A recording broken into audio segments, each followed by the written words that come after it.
Welcome to Fair Game. I'm Kristine Leahy, and my guest today is a former NBA All-Star, NBA champion, and now he's on the other side as an NBA analyst, Caron Butler. Thank you so much for coming in. Right away, you were part of one of the biggest trades in NBA history. Shaq was sent to Miami, you were sent to the Lakers. What do you remember from that time? It was crazy because I just came back from a basketball without borders experience with the Miami Heat. And we go to Antigua, and I'm in the airport, and at that time, you know, the stroller and everything's going across the screen, and it's saying that Shaquille O'Neal is coming to Miami. So I'm like, okay, all right, we about to compete, about to get a chip. And I saw the package deal because I didn't understand the business of basketball then. So I saw the package deal, and it was like Lamar Odom, Brian Grant, my name. And I was just like, what? Like, I can't go nowhere. I just got a house. Like, I can't get traded. But, you know, as you look back at it from a business standpoint, if I was myself, I would have traded myself for Shaq. I mean, he's still in his prime on the back end of his career, but he's still playing at a high level. So it all made sense. So you go to the Lakers, and then you're teammates with Kobe Bryant, who's notorious for not being the easiest guy to get along with. And he said that you're one of the 4 teammates out of, 20 years that he actually formed a friendship with. How did you do that? I mean, this is how I approach life. I never judge anyone from opinions that I hear out there. You know, I go on my own energy and vibe with that individual. And once I arrived to Laker Nation, I immediately got next to Kobe because me playing that position, me being 6'6", 6'7", in that space, I wanted to learn from the best player possible, and he showed me so much.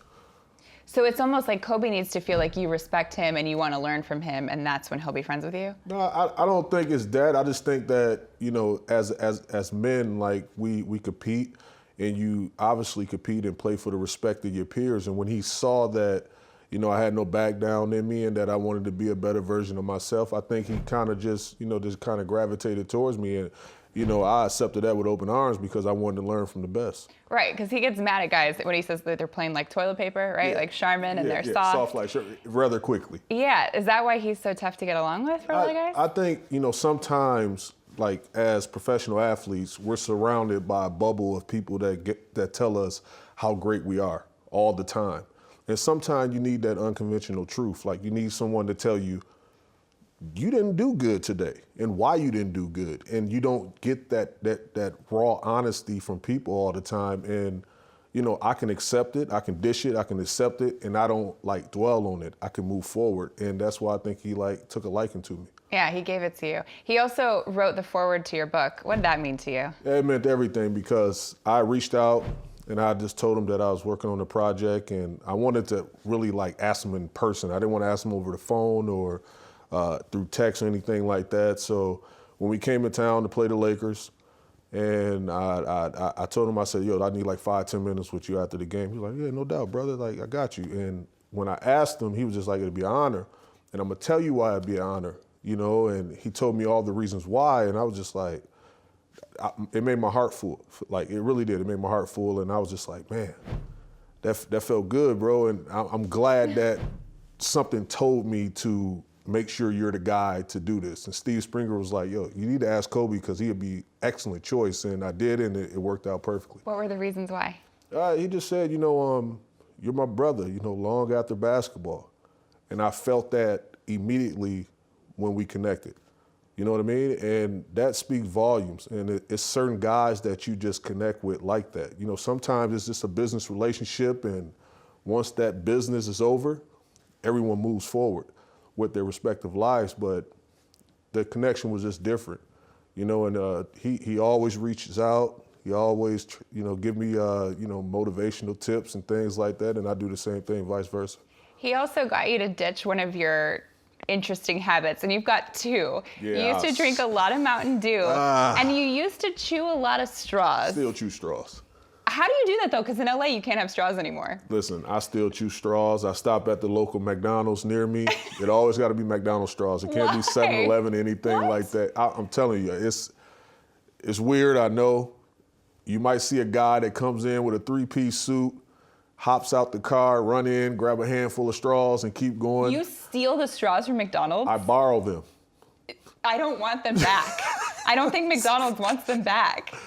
I'm not gonna give them back. Okay. But I don't steal them. So, all right, there's something about the McDonald's straws, okay? They got over inventory, so it's totally fine to take that. Yeah, it's totally fine to take them. But that's just my thing. It always has been my thing. And yeah, like you touched on, he made me dish the Mountain Dew. He was just like, bro, it's not good for you. Yeah. And it's gonna, at some point, it's gonna hurt you in the long run. So I definitely got rid of that habit.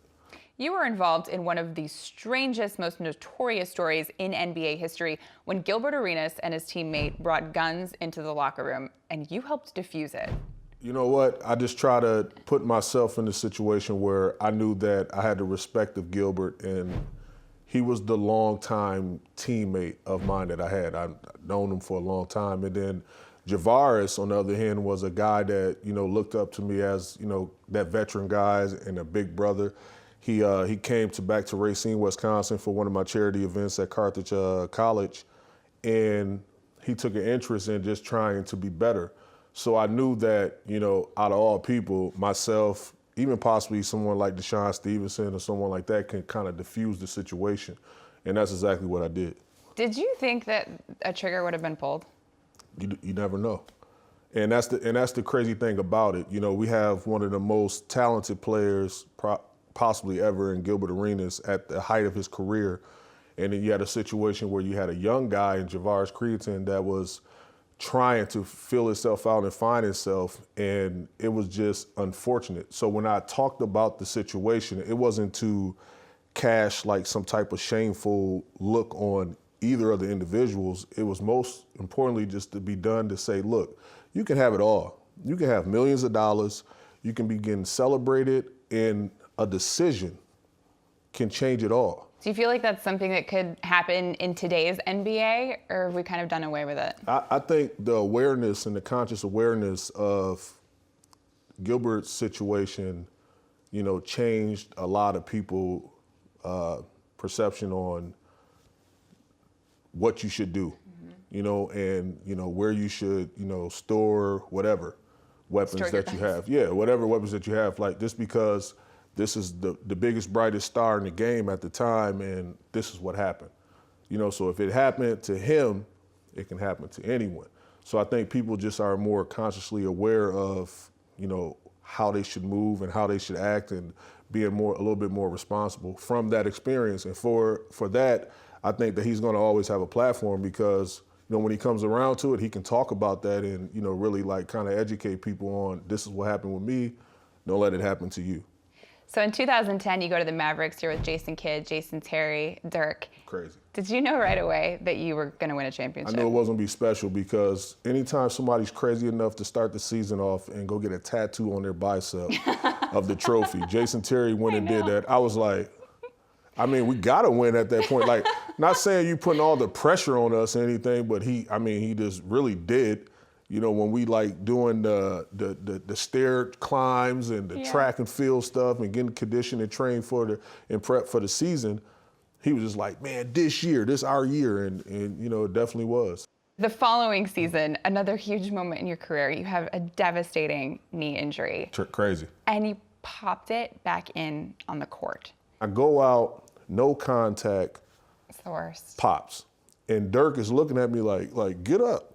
Like Dirk out of all people, like, get up, play defense, And I'm like, something ain't right. Like, it didn't feel right. And I look down and I see my kneecap, like, on the side. And I pull it back up and, let out a little scream and hop back up on my feet. So they dedicated that season to you. How hard was that to sit on the sidelines? It was hard, but this has been the story of my life. Like, whenever adversity happens, it's like, how do you deal with it? Mm-hmm. Do you feel sorry for yourself, or do you go in a dark place, or do you kind of pivot and it's like, what's next? Like, how do I move forward from this situation and make this a positive situation? And like, my teammates are looking at me as, is he gonna be some type of form of inspiration? Like, is he gonna move forward from this, or he's gonna, soak and feel bad about it? And I couldn't allow that to happen.